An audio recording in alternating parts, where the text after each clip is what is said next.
avant de prier, c'est Jacques chapitre 1 et le verset 17. Jacques chapitre 1, verset 17. Ça, je vais mettre ça comme ça. Voilà, c'est mieux. Jacques chapitre 1, verset 17. Il est dit ceci: que toute grâce excellente et tout don parfait descendent d'en haut, du Père des Lumières, chez lequel il n'y a ni changement ni ombre de variation. La parole de Dieu nous dit que tout ce qui est don parfait, ça vient du Seigneur, ça vient du Père des Lumières qui est Dieu. Et lorsque Dieu donne quelque chose, il ne donne pas les choses comme les hommes. Il ne donne pas à moitié. Il donne lui-même, il a dit, dans sa parole, en abondance. C'est écrit dans Jean chapitre 10, verset 10. Et dans Éphésiens chapitre 3, verset 20, il est dit qu'il est celui qui nous donne au-delà même de ce qu'on a pu espérer, au-delà de ce qu'on a pu prévoir. On ne peut jamais prévoir ce que l'on peut prévoir, plutôt recevoir de Dieu, est toujours petit par rapport à ce que lui il a prévu faire pour nous. Voilà. C'est toujours petit et lui voit toujours en grand, avec des bénédictions qui, pour Dieu, qui doivent concerner et l'individu lui-même, et sa famille, et ses activités, et toute chose dans laquelle il met son pied, il met sa main. La grâce de Dieu va suivre la personne dans toutes ces choses-là. Donc, on n'a pas à se décourager parce qu'une situation négative est arrivée ou bien parce qu'une mauvaise situation dure un peu avant de disparaître. Dieu n'a pas changé. Il ne dépend pas des événements qui nous arrivent. Il n'est pas influencé ni par les maladies, ni par les noms des maladies, ni par ce que les hommes peuvent faire pour empêcher la parole de Dieu d'aller de l'avant. Il n'est pas intimidé par ça. Son amour est toujours le même. Son plan n'a pas changé. Et nous devons vraiment être focalisés sur cela, que la Bible dit que en Jésus, il n'y a ni changement ni ombre de variation. Donc, ce n'est pas demain qu'il va changer d'avis et qu'il ne va plus vouloir nous bénir. Non, il ne revient pas sur ce qu'il a déjà donné. Donc, on doit lui faire confiance. Et la Bible déclare dans Ésaïe chapitre 8, verset 23 que les ténèbres ne régneront pas à toujours. La mauvaise nouvelle ne va pas rester là tout le temps. Les nouvelles qui viendront ne seront pas éternellement négatives. Non, les bonnes nouvelles arrivent. Et il est même dit que chaque chose a son temps. Après la pluie, c'est toujours le beau temps. Donc, on ne doit pas se décourager, on ne doit pas cesser de faire du bien, on ne doit pas enlever la confiance que l'on a en Dieu. On ne doit pas avoir les yeux sur les noms des choses, les noms des maladies, ce que mon corps me dit, j'ai mal aux jambes, la douleur que je ressens, ce que l'école a dit. Non, on ne doit pas se focaliser sur ça parce qu'on sait que nous avons un Père qui nous fait toujours du bien et qui nous sort toujours de toute situation négative. La Bible déclare qu'en tant qu'enfant de Dieu, le secours de Dieu ne nous fera jamais défaut. Psaume chapitre 23, verset 1.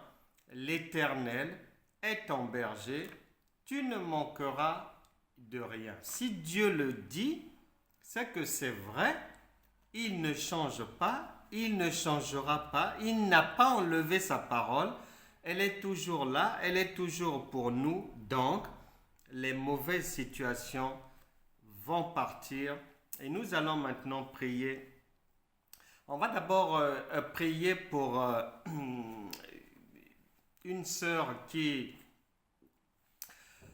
chez laquelle on a diagnostiqué des cellules cancéreuses. Donc, on va prier pour elle pour que la main de Dieu qui est sans limite et qui a des bienfaits illimités puisse la toucher et la guérir entièrement parce que là où il y a Dieu, il y a le miracle.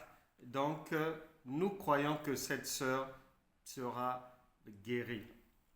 Prions tous ensemble le Seigneur afin de remettre sa santé entre les mains de Dieu et de déclarer la guérison, non seulement dans la vie de cette sœur, mais aussi dans toute personne, dans nos entourages ou pas, dont on a conscience que la personne souffre dans son corps de ce genre de maladie. Prions pour que ces gens-là, ces personnes soient guéries du cancer. Prions le Seigneur. Seigneur, nous sommes là pour dire non aux mauvaises choses dans les vies de qui que ce soit.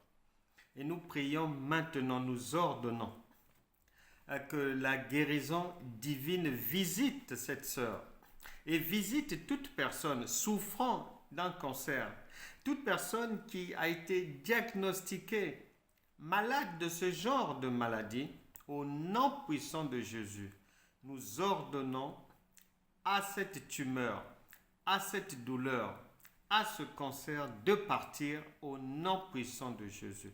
Que toute cellule cancéreuse dans le corps d'une personne quitte son corps maintenant et qu'elle reçoive la guérison dans tout son corps au nom de Jésus. Amen. Amen.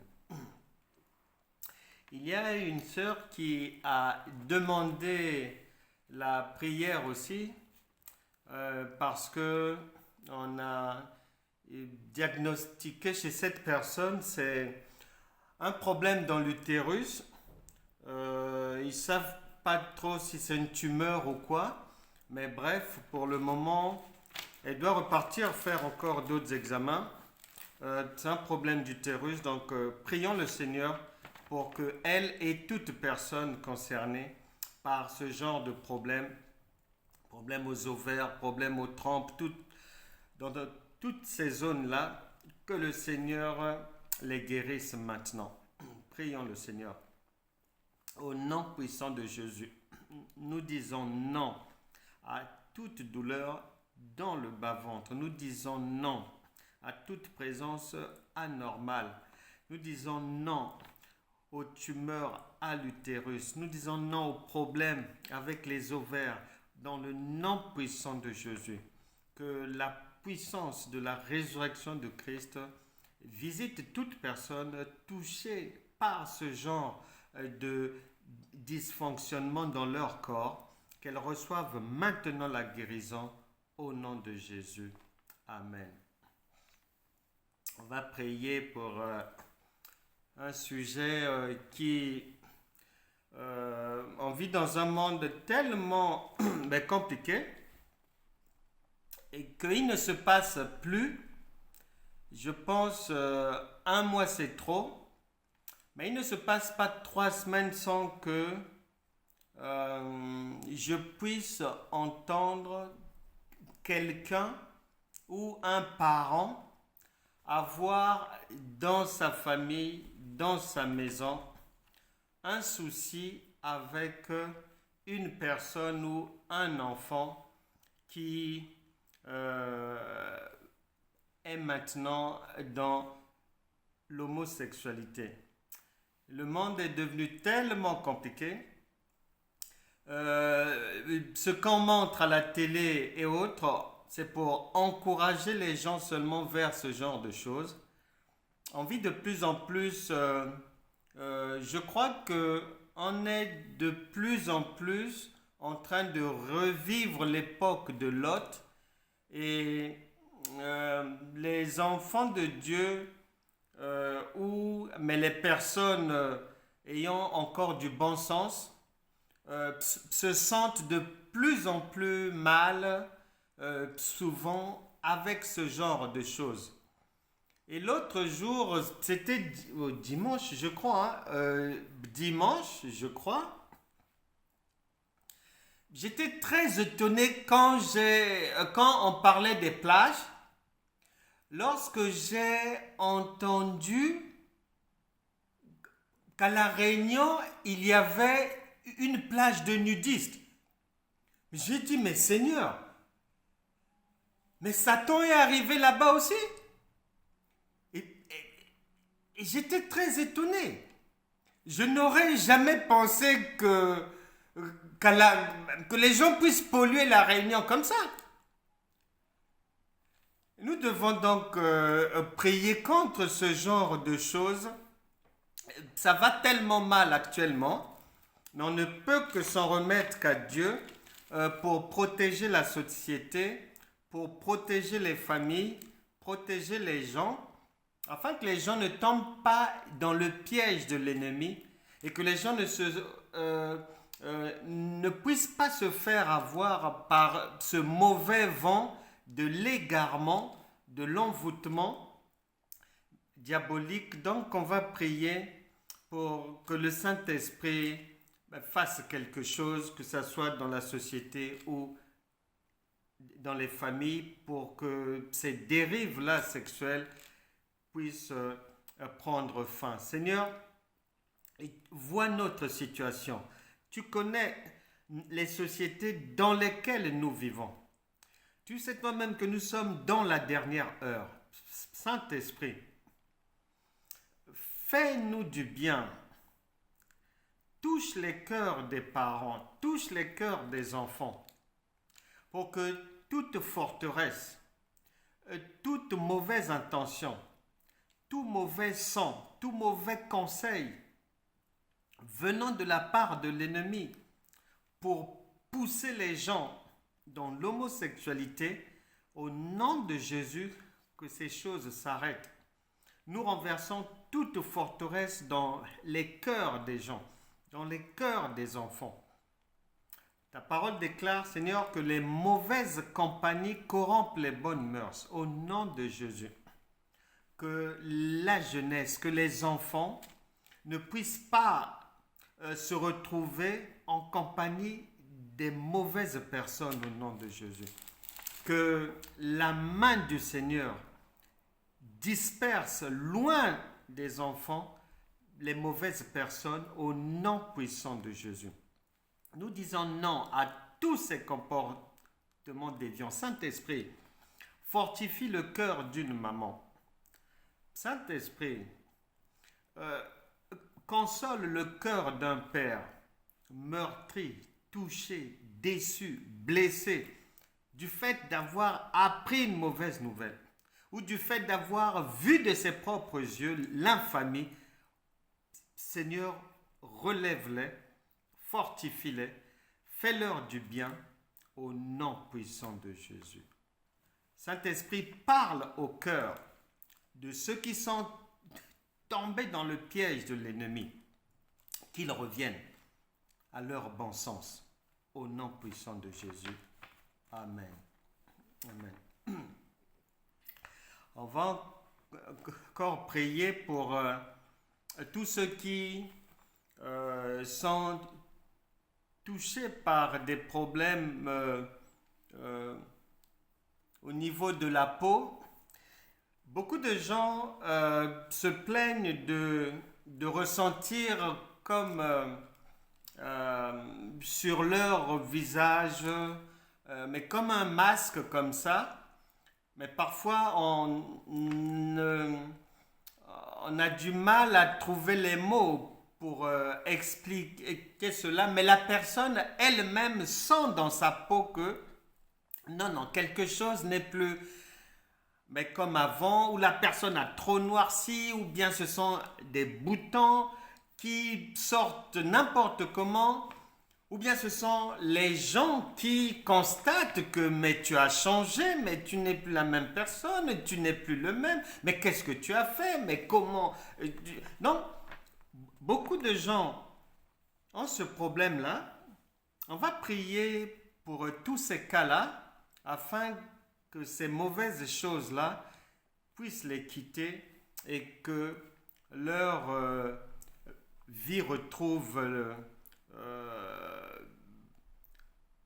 tout ce qui est normal, que leur peau redevienne normale et puis que la vie puisse aussi avancer sans difficulté. Prions donc pour toutes ces personnes qui ont ce genre de problème et je pense à plusieurs personnes qui souffrent de ça, des frères, des sœurs, et on va aussi les mettre en prière au nom du Seigneur.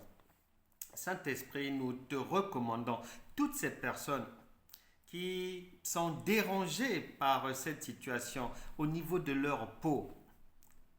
Nous disons que toute mauvaise chose, tout masque de vieillesse,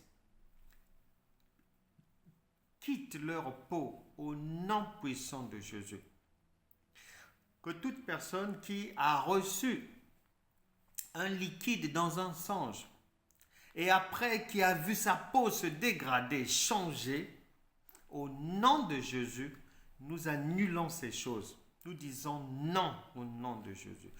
Que toute personne qui s'est badigeonné une pommade étrange, que ce soit dans un rêve ou dans la vie de tous les jours, et qu'après cela, la peau n'est plus devenue la même, des changements sont intervenus au nom puissant de Jésus. Nous disons non à tous ces changements. Nous ordonnons que ces peaux retrouvent leur aspect naturel au nom puissant de Jésus. Amen. Amen. On va prier, intercéder pour une personne qui est allée étudier au Canada et puis elle a besoin vraiment d'être soutenue en prière afin de pouvoir financer ses années d'études. Donc, il y a beaucoup de personnes aussi dans ces cas-là. On va prier pour toutes ces personnes qui ont besoin d'un soutien financier pour leurs études, pour leur formation, pour préparer leur mémoire, différentes choses comme ça. La main de l'Éternel n'est pas courte. Le Seigneur Jésus est venu pour nous donner la vie abondante et il ne se lasse pas de nous faire le bien. Lorsqu'on se tourne vers le Seigneur, il est toujours là pour répondre aux préoccupations de ses enfants. Il est écrit dans l'évangile de Jean que vous n'avez pas encore demandé. Demandez afin que votre joie soit parfaite. Ce qui veut dire que le Seigneur est déjà disposé, avant même que l'on ne demande, à faire du bien. Il a déjà prévu cela Donc, on va intercéder pour toutes ces personnes qui sont dans cette situation.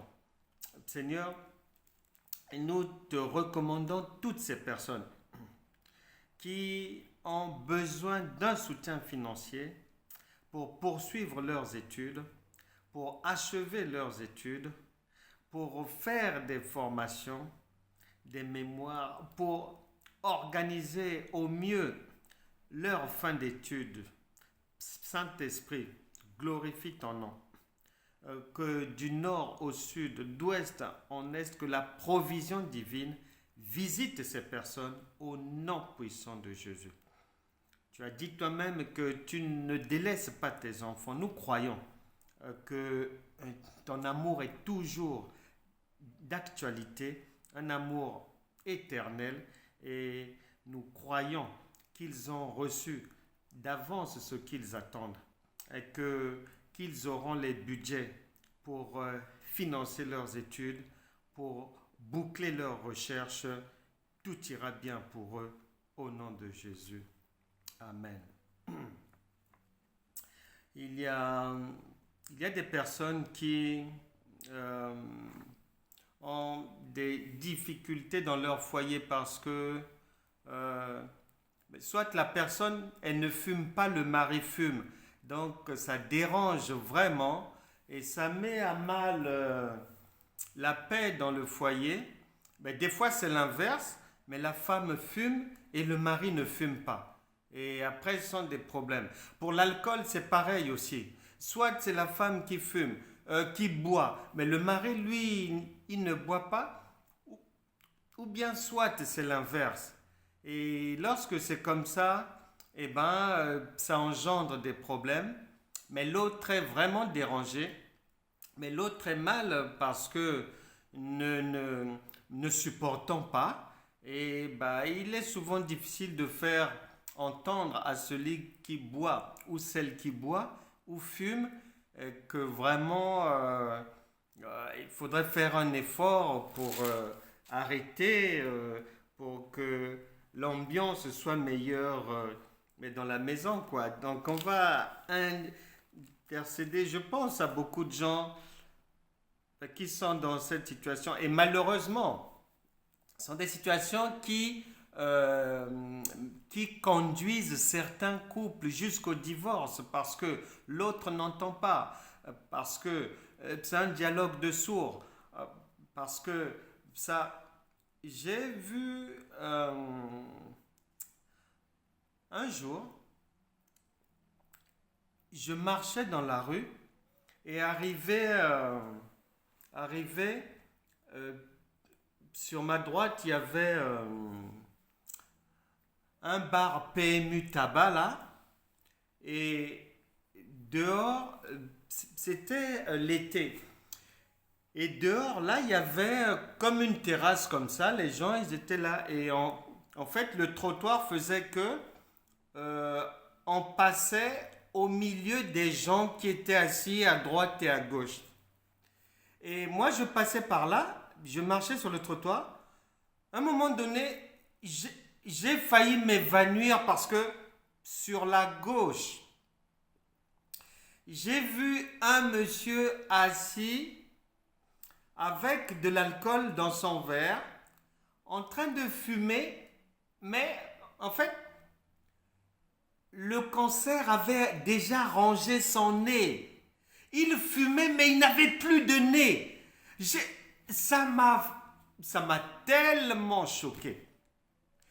Et voilà comment Satan a enchaîné des gens. Et une personne comme ça, imaginez-vous à la maison, comment ça va se passer avec madame? Là, ça veut dire que la femme a parlé fatiguée, et c'est elle qui doit accompagner à l'hôpital, c'est elle qui doit... Non, mais la personne n'entend pas. J'ai failli m'écrouler parce que j'avais jamais vu une telle personne. Pas besoin qu'on vous le dise. Sur son visage, on voyait bien que la maladie avait rongé déjà. C'est pas possible. Et voilà, donc ce sont des situations qui existent dans des foyers et on doit aussi prier pour que le Seigneur, lui qui peut tout faire, fasse quelque chose parce que parfois parler ne suffit plus. Donc il faut que Dieu agisse, fasse quelque chose pour que l'autre comprenne, pour que l'autre arrête de boire ou arrête de fumer. Prions donc pour toutes ces personnes qui sont dans ces situations difficiles-là, que le Seigneur les aide à sortir de là. Seigneur, merci, nous te recommandons ces frères, ces sœurs qui traversent des situations difficiles liées au tabac, à l'alcool, à la drogue, liées à des liqueurs fortes que d'autres prennent à longueur de journée et qui dérangent le conjoint. Saint-Esprit, manifeste ta grandeur. Nous renversons toute forteresse d'entêtement dans les cœurs des gens concernés par ce problème. Seigneur, fais-leur du bien. Parle à leur cœur. Nous disons non au tabac, non à l'alcool, non aux drogues, non à toutes sortes d'intoxications dans les maisons au nom puissant de Jésus. Seigneur, merci. Visite les familles. Parle au cœur des époux. Résonne les cœurs des épouses, Seigneur, afin que tout rentre dans l'ordre, dans le nom puissant de Jésus. Amen. Amen. On va prier pour que le Saint-Esprit puisse bien visiter certaines personnes parce que il y a beaucoup de gens qui n'écoutent pas les conseils. La Bible parle de cœur de chair et la parole de Dieu nous parle aussi de cœur de pierre. Nous allons prier pour que le Saint-Esprit, qui peut tout faire, puisse changer les cœurs de pierre en cœur de chair. Beaucoup de gens n'écoutent pas les conseils. Il y a des gens qui n'écoutent pas leurs femmes. Il y a aussi des femmes qui n'écoutent pas leur mari. Il y a des enfants qui n'écoutent pas les parents. Et il y a aussi des parents qui n'écoutent pas même un tout petit peu les enfants. Et là, ça fait un déséquilibre quand c'est comme ça. Donc, nous allons prier pour que ces situations puissent s'estomper, puissent disparaître parce que la Bible déclare que le salut est dans le grand nombre de conseillers. Et nous devons faire l'effort, nous devons apprendre, nous devons nous humilier au point d'écouter aussi les autres, de mettre aussi en pratique leurs conseils. Le roi David avait un certain nombre de conseillers qu'il écoutait attentivement. Mais les conseils sont une bonne chose parce que sur terre ici, toutes les sociétés fonctionnent sur la base de la parole de Dieu. C'est pour ça que toutes les autorités, les chefs d'État, les premiers ministres sont remplis de conseillers. Cela ne veut pas dire qu'ils ne sont pas intelligents. Cela ne veut pas dire qu'ils